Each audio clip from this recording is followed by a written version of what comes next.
Welcome to another episode of the Mapscaping Podcast. My name is Daniel and this is a podcast for the geospatial community. My guest on the show today is Igor Baraganov. He is the CEO and co-founder of Emlid, so E-M-L-I-D, a company which started off making high-precision GNSS receivers in his kitchen and crowdfunded the first batch on Kickstarter. But that was over 10 years ago. Today, Igor is going to tell us about the innovations that made this possible, give a great explanation of RTK and PPP, and he also explains why we should not expect to see high precision positioning on our phones anytime soon. Every time I feature a for-profit organization on the podcast, I ask them to help cover the costs of producing their episode. Some say no, and others, like Emlid, agree to help. This doesn't just make their episode possible, it makes all of the episodes possible. So thank you very much, Emlid. I really appreciate your support. Hey Igor, welcome to the podcast. So you are the CEO and co-founder of Emlid, and you do a couple of different things, but I think your focus is around this high-precision GNSS receivers and software, so centimeter accuracy positioning. And this is what I'm hoping to talk to you about today. You've got an interesting startup story, and you know a ton around this high-precision, high-accuracy positioning world, and I want to dive into that later on. But before we get there, would you mind just giving us a brief introduction? How did you get involved in this field? And maybe you could throw in your startup story. I believe it's something around crowdfunding. Hey, Daniel. Thanks for having me here today. We started our company about 10 years ago. And around that time, that was the moment when drones were becoming really popular. And we were working a lot with them while still being in the university. And we were building drones for mapping. And at that time, it was really important to kind of find a way how to make the maps more accurate. Essentially, when a drone is flying, you want to stitch the pictures together in the right way, you need to have some what we call now ground control points. So these are some known points on the ground. So to make these ground control points, we had to use a high precision GPS or an RTK GPS, and that's how I sort of learned about this technology. And it was something very scientific. So it was a very expensive tool that required training, that required a special separate computer to run it, and the software that ran on Windows CE. So that was all very very intimidating for for somebody just just in the university. And we were looking at that and couldn't stop thinking like there has to be a better way to do it. There has to be a way to do it, more affordably. And maybe being a little bit naive at that time, we decided, okay, we're gonna give it a go. So basically, we were able to find a way how to make this technology that used to, be accessible to only the professional surveyors, where a receiver could be easily like $20,000. We figured out how to make it way way cheaper. So just in my kitchen, we made designed some boards, assembled them, wrote the software, and built our first GNSS receiver. And it was nothing like those receivers that we have used in the field that were rugged and had batteries and separate computers. It was just a board and some heat shrink wrap. So we had this prototype, but we really had no way to scale that. So we decided to try and launch a crowdfunding campaign to see if other people were maybe interested in the same idea. Like, is it possible to kind of have this technology available for less? So we launched a Kickstarter campaign, and our first receiver called Rich, we launched it for just $200. So that was really, really something at that time. Like, most of the people were used to having, to the devices being like 20 grand. And now, there are these two guys working out of their kitchen and offering the same technology for $200. Uh, and there were so many people that were really excited about that. We ended up raising about $80,000.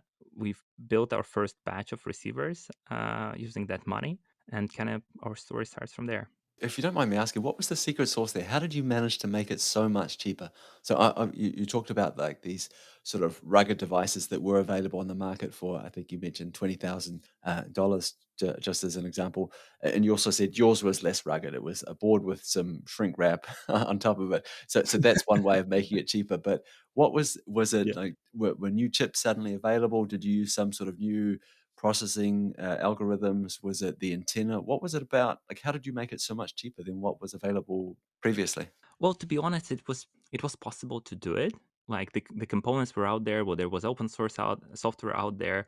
Like no one think just tried to put it together as a product that other people could use. So it was out there in open source communities. In There was no Discord back then, but probably these days it would have been on Discord. There were some people that were really interested in making this technology more affordable, and we found a way to kind of run it all on a small device. So I would say that our main innovation at that point was that we figured out how to run it on a really small device that you can actually put on a drone or put it in a robot. Because previously kind of you had to have a computer that ran this the software to make the calculations, and then you had to have some extra hardware for the satellite reception itself, which made it very difficult to integrate it somewhere. So we managed to put it all together in a really compact package and let other people play with it. And that's probably a moment where we can talk a little bit about the sort of what makes this technology or used to make this technology so expensive. In order to get this high accuracy in a reliable way, you need a specialized chip that can receive multiple, not just multiple satellite systems, but multiple signals on different frequencies from each satellite. And these specialized chips, they're usually called ASICs. You probably know something about ASICs, like from mining, from like Bitcoin mining, where people are making these specialized chips to mine Bitcoin really efficiently. So basically, if you want to solve some task really efficiently in a chip, at some point, and for some tasks, you cannot just use a general purpose CPU.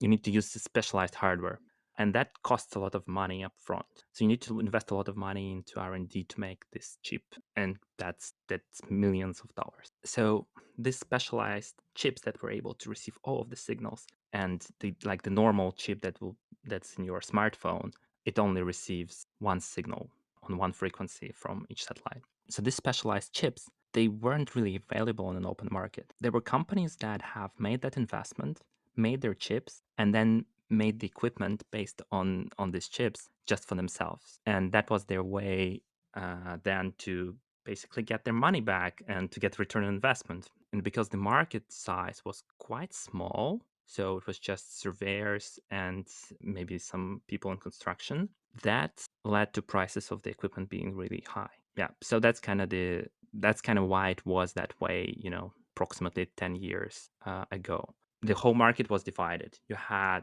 your normal GPS chips for, I don't know, boats, car navigation, smartphones, and those were only working on one frequency, or they were called L1 only. They might have supported several different systems, like not just GPS, but Galileo, GLONASS, BETO, but only on one frequency.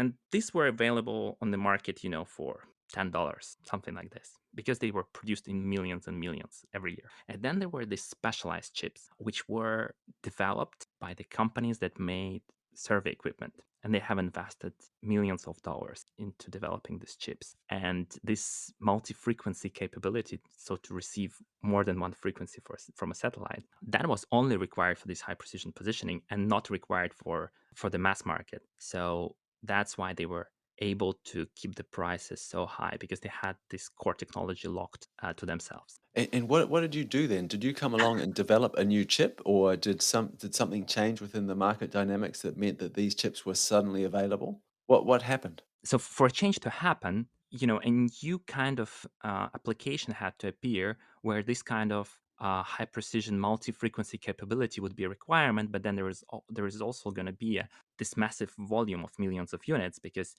we don't really need this kind of capability in our everyday life. And so the timing worked really well for us, because just a few years after we started, the hottest topic was autonomous cars. So I think we have already kind of forgotten about them.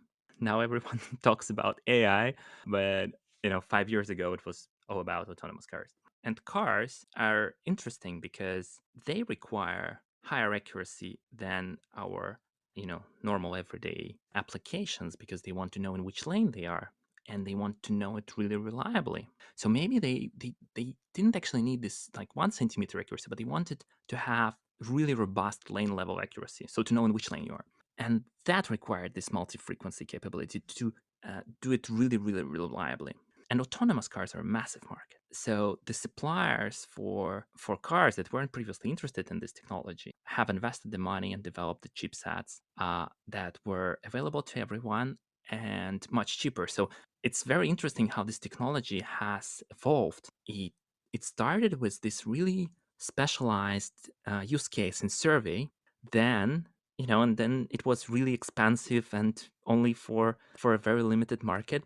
And then that migrated to a much broader market in autonomous cars, which made it so much more affordable and even more robust because these companies can invest so much more actually. And what we have done is we have migrated these benefits of really matured high precision positioning for autonomous cars. We have migrated that back to surveyors and construction professionals, and GIS and drones, so that now they can benefit from having even more robust positioning, and it's now much more affordable. So that's kind of the path that the technology has taken. Our path in it is like a lot more complex, but I think that's a really good kind of high level overview of what has happened there. Yeah, I agree, and I really appreciate that. I think that it's going to add a lot of context to what I'm hoping to sort of move off and talk about now. I want to come back to this broader market appeal that you were talking about or hinted at just before, but I think we should leave that to later on in the episode. Right now, I want to focus on this idea of precise positioning and high accuracy positioning. When I talk to people like you, and I do this too, I use those words almost interchangeably. Is this a mistake that we make? You know what I mean? Like in the same way we talk about GNSS, but we call it GPS. Is this just a way of talking about it, or is one of these things more important than the other? Or maybe you could just break this down a little bit for me. When we talk about survey level or survey grade GNSS positioning, is precision more important, or are we actually after accuracy? What is how do we tease these two things apart? Um, well, so I really wish I could draw a picture right now, but it's a podcast. Let So, let me um, maybe I can help here. So, what I prepared this something I prepared earlier. So I've got this image on my screen here, and it's 4 targets. yes. And, and you know exactly where I'm going. So the left-hand side, the upper left is low accuracy, low position. There's, dots on the target that they're spread out all over the place. There's no real pattern. It's just all over the place. We move from left to right at the top end of this image, and it says low accuracy, high position. So the dots all clump together, but they're nowhere near the center of the target. High accuracy, low precision. The dots are around the center of the target, but there's no clear pattern. It looks a bit random, but they're much closer to the center of the target than what they were before. And high accuracy, high precision, all of the dots are in this great pattern in the center of the target. Which maybe I should include this visual with the podcast. But getting back to my question, oftentimes we talk about this high accuracy or high precision when we talk about GNSS.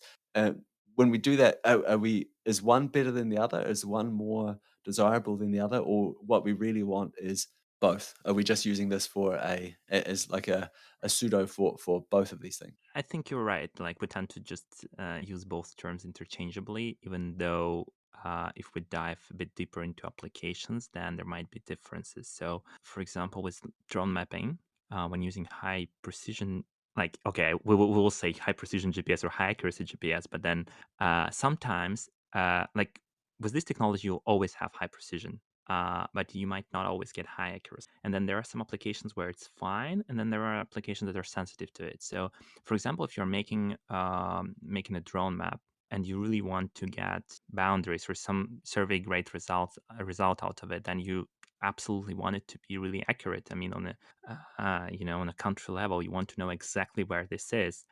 You not just want it to be aligned to itself; you want it to align to kind of to the broader reference system. But if we're talking about something like measuring volumes, for example, here you might not really be that worried about your stockpile being shifted one way or the other as long as the volume is correct. So in that context, from kind of the drone mapping perspective, sometimes high precision is enough and high accuracy is not really required. Okay, that makes a lot of sense. really appreciate those examples. That was a great way of describing it, on an audio podcast as well. Congratulations to you.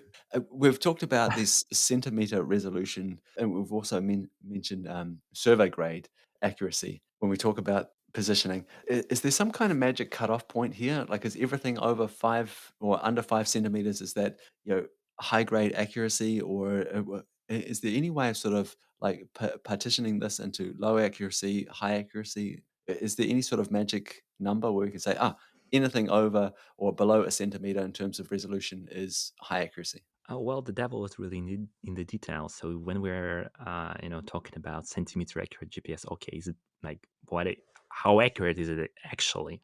And then depending on which metric you use, it might be a different number. So are we going to talk about RMS, or are we going to talk about SEP or something else? But in general, I would say that high precision GPS with RTK.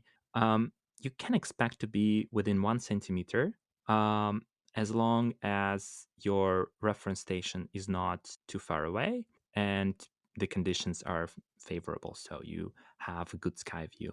So that's kind of where this technology in general, um, you know, tends to land in terms of accuracy.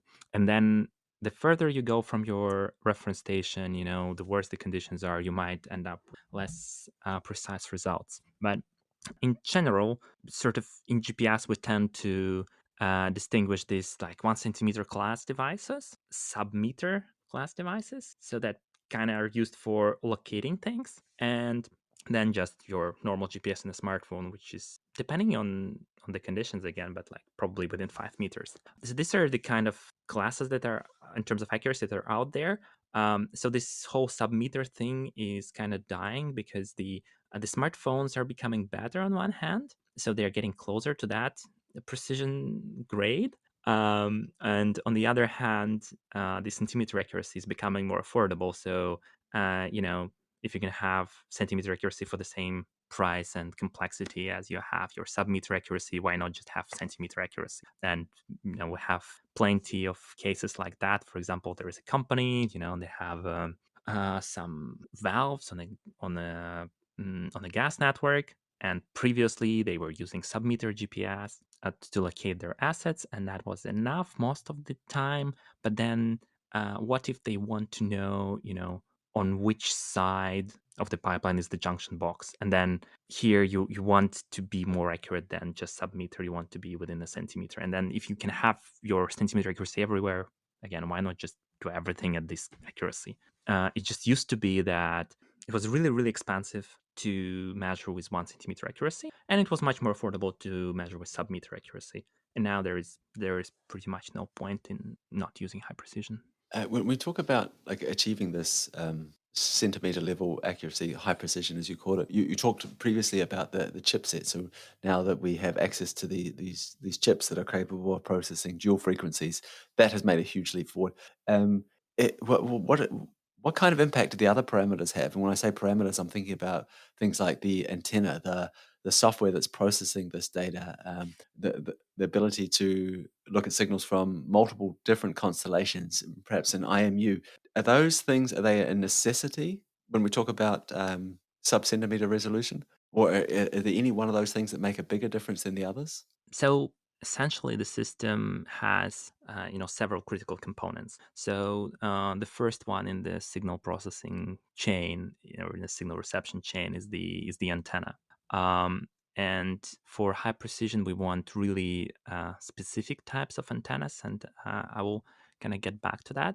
Then there is the receiver itself that produces what we call raw data typically. So it's just ranges to the satellites and phase measurements. So kind of parameters of the signal that help us understand that help us after that calculate the position. And then the processing engine that actually makes the magic happen and outputs the position to the system downstream. And then there is a bunch of different stuff that you need to make it all work, like batteries and Bluetooth and Wi-Fi and enclosure. But that's kind of how a receiver is built. So with the antenna, we wanted to have certain properties. So first of all, we wanted to receive as much of the energy as possible, so that we can get a really clean signal with minimal noise. That's kind of the goal of the antenna. But there is another issue with antennas, is that we want them to be very stable no matter where the signal is coming from. And these antennas, they could be pretty big. So if you want to receive signals from multiple constellations and multiple frequencies really well, you want an antenna that is approximately the size of, it would be like a small plate. And when you think about it, the antenna itself is sort of bigger than the than the accuracy that we're trying to achieve. So we want to make sure that we know where exactly in this antenna are we receiving our signal. And we also want this place to be very stable no matter the orientation of the device relative to the satellites. And then the satellites also move over time. So with everything in motion, we want to make sure that this virtual point within the antenna where all the signals meet and they're measured, that it's really stable, and it's more stable than the accuracy that we're trying to achieve. So it needs to be kind of on a millimeter scale at the stability of this virtual point. It's called the phase center. So the place where all the phases of signals meet. So, and this kind of antennas are quite specialized. That is really interesting. We're going to come back to this later on. The antenna is actually bigger than the resolution of the position that we're trying to capture. I want to come back to this later on, but I appreciate that. Thanks. Could you give us, just before we move on here, can you give me a sort of brief understanding, very high level, of how RTK works? And I think it's close cousin, precise positioning. What is it, PPPK? What, are there too many P's in there? So the precise point positioning. Thank you. Yeah, sure. Let's talk about RTK first, and then we'll get to PPP. So both RTK and PPP are a way to increase the accuracy of a GNSS system.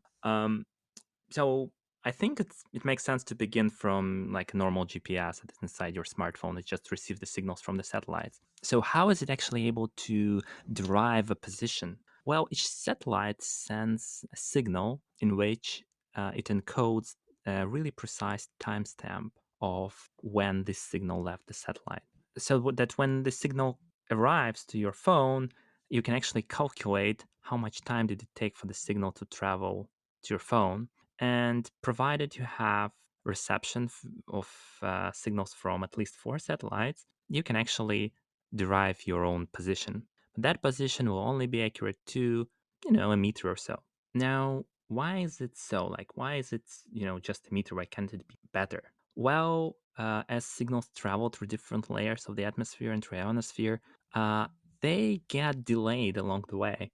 And the issue here is that they get delayed differently in different layers. They also travel on really different paths. So you might have, satellites on the left and the satellite on the right. And if you imagine the path that the signal takes from the satellite to you, it is going to go through like a completely different environment than, the signal you have on the other side. Mm, and they accumulate this kind of errors as they travel. So in the end, there is some noise in the position. And what the science and the industry have been trying to do is to try to somehow eliminate these errors to arrive to a position that is much more accurate, maybe 1 centimeter accurate. And then there are essentially two approaches here: RTK and PPP. So what do we do in RTK? RTK uses two receivers. One is stationary, and the other is moving, typically. The one that is stationary we call a base station or a reference. The one that is moving is called a rover, like on Mars. We can look at it this way. If you draw a line of how a signal travels from a satellite to your receiver, and you draw another one from the satellite to the base station, then they're going to be very close. You probably won't be able to distinguish between the two because the satellites are about 20,000 kilometers away from us, and your two receivers are maybe just 10 kilometers away from each other. So there is a huge difference between these distances. So this path that the satellite signal travels on, they are going to be almost the same, which means that the errors that it gets along the way, the additional delays, are going to be the same. And then you can just subtract one from the other. And this way you will remove all the noise, you will remove all these additional delays from the signal. And that's what RTK does. It directly takes two measurements from two receivers that are not too far away from each other, and then subtracts one from the other. That's on the very sort of simplistic level. RTK also uses another important trick to achieve higher accuracy. It's called integer ambiguity resolution. So the signal that travels from the satellite towards the receiver is actually a wave, and this wave has a wavelength of about 20 centimeters. We can measure the phase in which we receive the signal. So you can think of the phase as sort of the where are you within the wave, and we can measure that with millimeter accuracy or even better. So we can measure that really, really accurately. But the challenge is that there are so many full wavelengths to the satellite, so we don't really know in which of the wavelengths we are. You can think about a mechanical clock. When you look at it, you know what time is it, but you don't know which day is it. And it's kind of the same thing with the signal. So we know the time, so we know the phase within the wavelength really accurately, but we don't know within which wave we are. And we need to be able to get to the centimeter accuracy. We need to calculate how many integer wavelengths do we have to the satellite, and that's why we call it resolving the integer ambiguity, because it's ambiguous how many wavelengths there are. Now, we don't just take the signal from one satellite. Modern receiver can track, over 50 satellites at the same time. So you have these 50 lines going to different satellites, and for all of them, you can measure, okay, I am here within a wavelength, and then how many integer wavelengths I have to that satellite, and to that satellite, and to that satellite. And this all goes into an algorithm that is able to determine that in an optimal way. So that's kind of how RTK works. It uses these two techniques. One is where we assume that the errors for two receivers are pretty much the same because the signal travels along almost the same path. And the second one is we use integer ambiguity resolution to have this really accurate measurement of the distance to the satellite. I was a little bit nervous about asking you that question because I was wondering if I would be able to understand the answer, but I appreciate the way you broke that down. I think I'm probably going to have to listen to this a couple of times again to really sort of get my head around it. But I wanted to ask about that algorithm that you're talking about. You were talking about, let's say, 50 different lines going out, and we're trying to figure out, how do we remove the noise from them firstly, and based on our base station and our rover, those different frequencies that we're getting or signals that we're getting to each of those, and then you talked about this integer ambiguity problem that you're also solving in RTK, and that algorithm that does that, is this a Kalman filter? There's gonna be a Kalman filter involved in that. So there are so many parameters that are gonna be estimated within the receiver, and the Kalman filter is going to be used there for sure. And just so I understand, when we say RTK, and that means this is happening in real time. So there is also PPK. So PPK is the post-processing version of RTK. That's where we don't really have a real-time connection between the two receivers, but we just record data on two receivers and then bring this data together in specialized software, and then we do all this calculation to derive a trajectory. Uh, PPP is a bit of a different thing. So you remember we talked about all these different delays and signals traveling through different paths, through atmosphere and other layers. So the trick we used there was to assume that the errors are the same for two receivers that are not too far away from each other. But what if we could have a really good model of all of the layers that surround the Earth, and then to model each of these delays by knowing, where you are, where the satellite is, what is the path that the signal travels on, and then like here it goes through this layer or through that layer. You can think of it as a cake that is wrapped around the Earth, and then there are different layers that behave differently. And then if we knew, how it is distributed, how are the errors distributed all around the Earth, then we would be able to calculate really precisely for each signal in each moment of time how much extra delay there is per each layer it travels through. And that's what PPP is trying to do. It's trying to build a model for a very large region, or ideally for the whole globe, that tells you exactly what are these additional errors for each signal. And once we get into this PPP future completely, we'll be able to have this up-to-date model of all the errors, and then the receiver will be able to calculate a really precise position without relying on a second receiver nearby. We're still not completely there in terms of real-time performance, but this is already doable in post-processing. Wow. So my last sort of question around the technical mechanics of how this works is: are all these things used together, or or are they? Do you decide, okay, this is our, we're going to use this strategy or this strategy, or can I combine these strategies? Um, well, in terms of positioning performance, RTK is still the king. So uh, if you want to measure something and be really sure in accuracy and in performance in difficult conditions, and yeah, in that case, you want to use RTK. There is another advantage of RTK. It's a bit more specific, but because the reference stations are actual physical reference stations that are somewhere near you, if there is a tectonic shift, or maybe if your country is slowly drifting, like maybe Australia, then that's really good for you because your positioning is going to be drifting together with the tectonic plate. And that means that your measurements are going to be, essentially in the same place year over year instead of drifting away. And that's really useful if you're trying to understand where, for example, the boundary of your land is. I'm sure you wouldn't want that to drift over time. So that's actually a very interesting challenge in high precision positioning.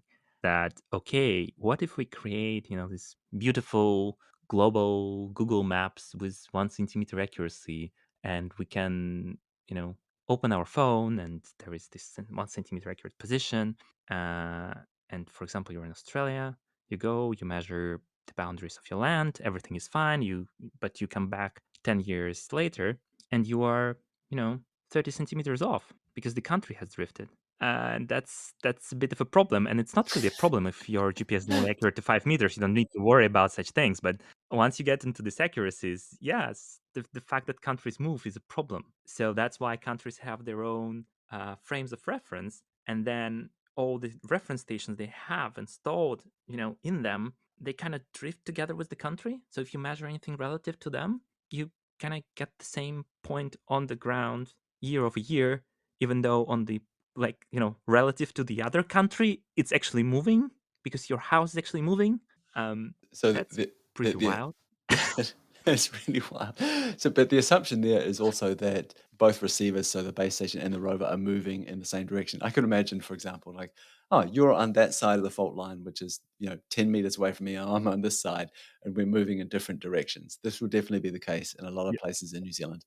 Like, the Alpine Fault, 10 kilometers away from your base station, could have a massive impact depending on which direction you are moving. It's really wild when I think about all of this.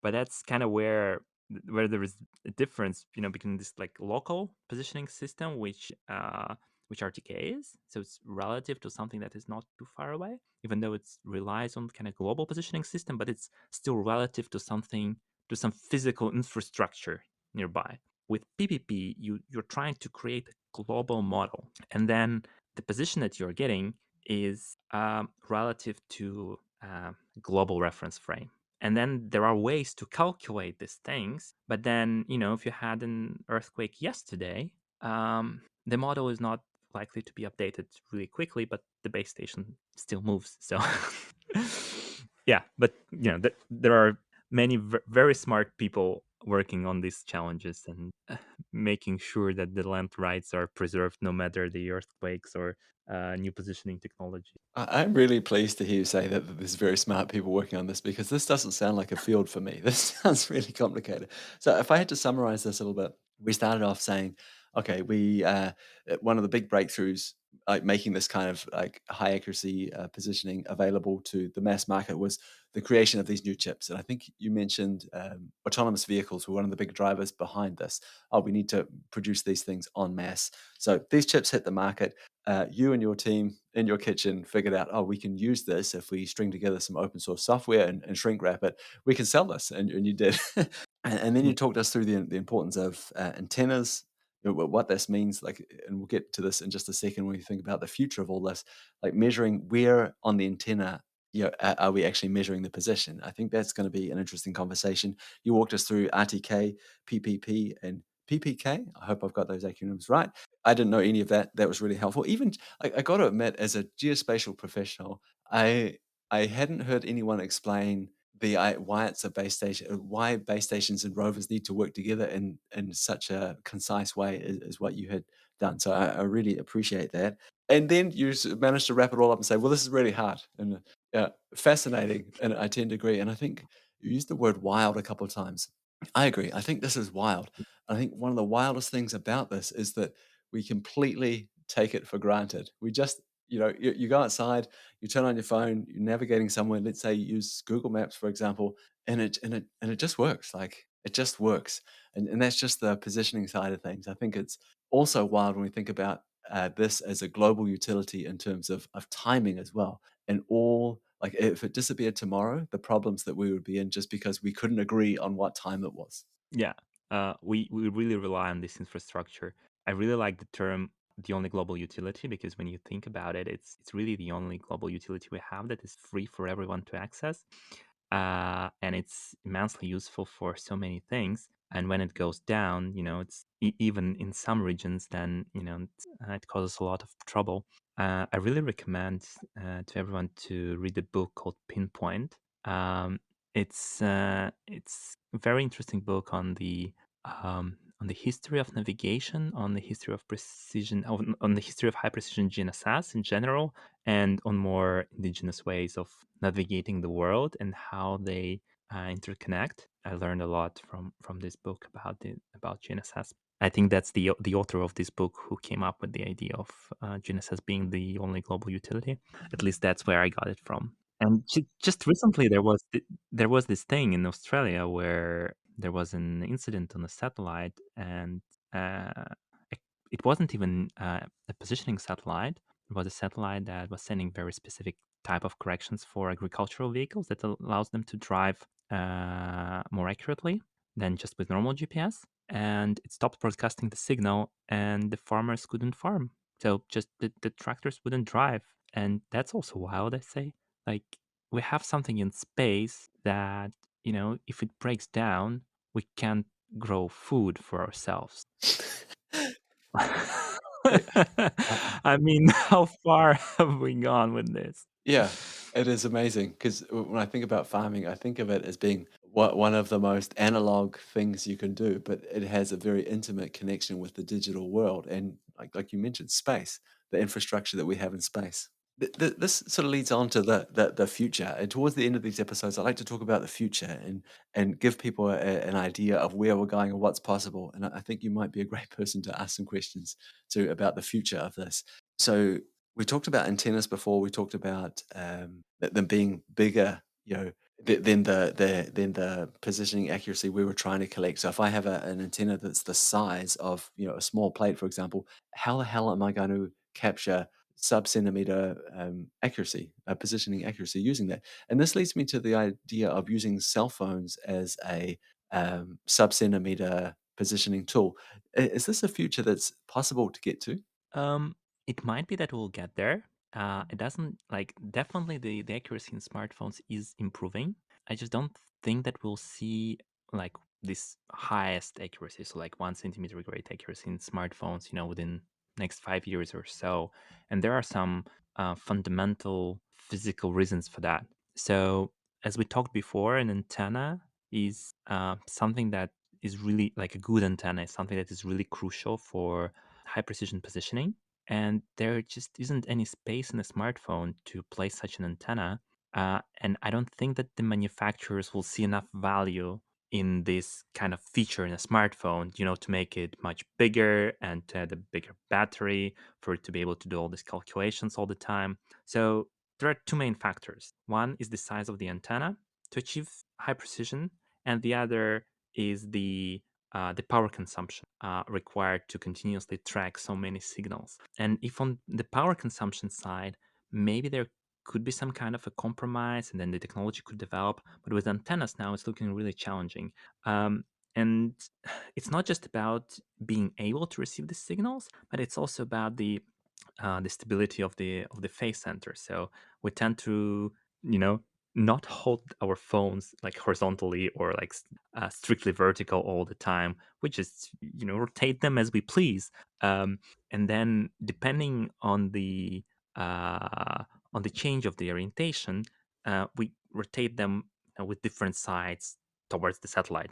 And when we think about the size of the smartphone, and even if we had some kind of new antenna technology that would be able to receive the signals really well within such a compact device, it would be really difficult to achieve high stability of the phase center. So, where are we actually receiving this signal depending on how our smartphone is oriented towards the satellite?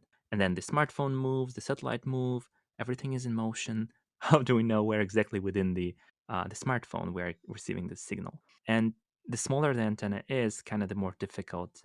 That is, they become more tricky to get stable. So I would say that we are really limited by the antenna size and the antenna performance to achieve this accuracy. And even if you had a way to make this antenna with really high stability of the phase center, it would even be difficult to measure with the smartphone, because how would which part of this smartphone you should put on a point, like because the smartphone is bigger than the accuracy with which we're trying to measure. Um, so it's not really an optimal device to measure with this accuracy. I was just thinking too in the variation in devices. So my phone is a different size to my wife's phone, for example. Our kids have there is a slightly different physical size to the phone. And I think about all those different variations that you might have to, think about when you're running software on these devices to figure out, well, where is the center of this thing? Yeah, and for survey applications, there is a special procedure that you do that is called antenna calibration. So, as a GNSS device developer, which we are, you send your device to a special lab or to their governmental agencies that can perform this calibration. Then they put your receiver on a robotic arm, and this robotic arm, over a course of many hours, rotates the receiver into every possible orientation relative to each satellite. And then, because it's a very precise robotic arm, it knows the exact position where your receiver is at any point in time. It can then compare what is the receiver showing relative to where it actually is, depending on the angle of the satellite. Wow. So, and they produce a special calibration model, and that's how we can push the accuracy, you know, even further. And all the kind of professional survey grade devices, they would be calibrated this way. So, yeah, we really care about the stability of our phase centers. Yeah, and it seems unlikely this is people are going to do that with cell phones. Appreciate your input, your insights there. So the next question I wanted to ask you was around comparing GNSS to visual positioning. Recently, I saw an article on LinkedIn, I think it was, where in the headline was a fantastic headline. It got a lot of clicks. It was GNSS is dead. Visual positioning is the new, king kind of thing. Could you help us understand perhaps sort of brief overview of the differences but between those two things and where we should be using one over the other, and if visual positioning is going to make GNSS redundant in the future? Well, yeah, saying that something is dead is a sure way to get a lot of clicks. So there is definitely a new way of positioning with visual systems, and if I understand correctly what you're talking about, then it's this new technology where you can basically have a full 3D representation of the world around you, and then you can compare what you're seeing to the model that you have stored in the memory of your device, and then understand where you are. Sort of like I don't know. Do you play GeoGuessr? Then, Yeah, I like, have done in the past. Yeah, yeah. so think about your smartphone doing that, but with much faster, and probably with better results. Definitely better results than I was able to achieve there. So if it has this full digital representation of the world around you, and it can very quickly find what it sees right now, then it can derive your position. And it sounds great for big cities, but it's going to be very challenging for remote areas, for areas that don't have so many features. Like, imagine you are in a cornfield. Like, every feature around you is going to look exactly the same. So you look left, you see corn. You look right, you see corn. Like, there is no way to use that to understand where you are. You're in a cornfield. That's the best accuracy you get. In a city, it's going to be different, right? I could also So imagine in a city, like an urban environment, it's possibly going to change less over time. So those buildings are likely to be there next year as well, where cornfields, so, and vegetation is going to grow and shrink and die off and come again in the spring kind of thing. And also, I just can't imagine people building really accurate models of rural environments in the same way that they might do for urban environments. yeah, it's probably not going to be worth the investment. But that's where these two technologies are going to be complementing each other really well. So, um, Gina, in general, urban environment is challenging for GNSS because you have so many reflections from building around you. The buildings are obstructing the sky view. So it's going to be great to be able to augment the GNSS positioning with visual positioning in urban areas. In remote areas, it's not going to make sense to use visual positioning, but there you can rely on GNSS, and it's such perfect conditions for GNSS. And the same thing is going to be in the air or at sea. That's a really good point. Yeah, we need to also navigate in those environments where there's very little to look at, or very little detail in the landscape. What about a world where GNS? You talked about these two technologies augmenting each other.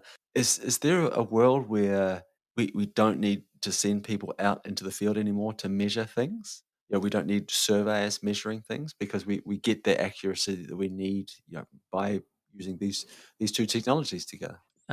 It could be.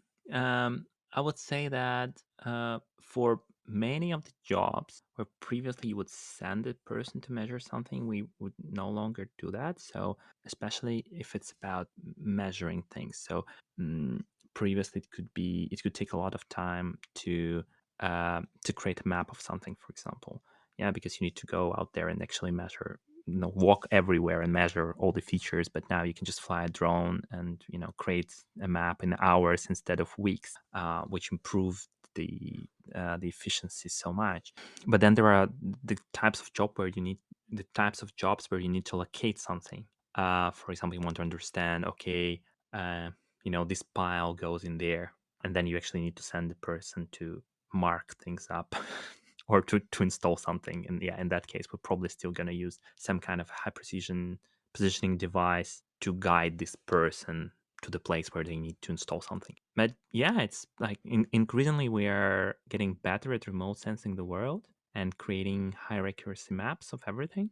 I guess when I heard you answer my question, it occurred to me that maybe I should have used the words optical measurements.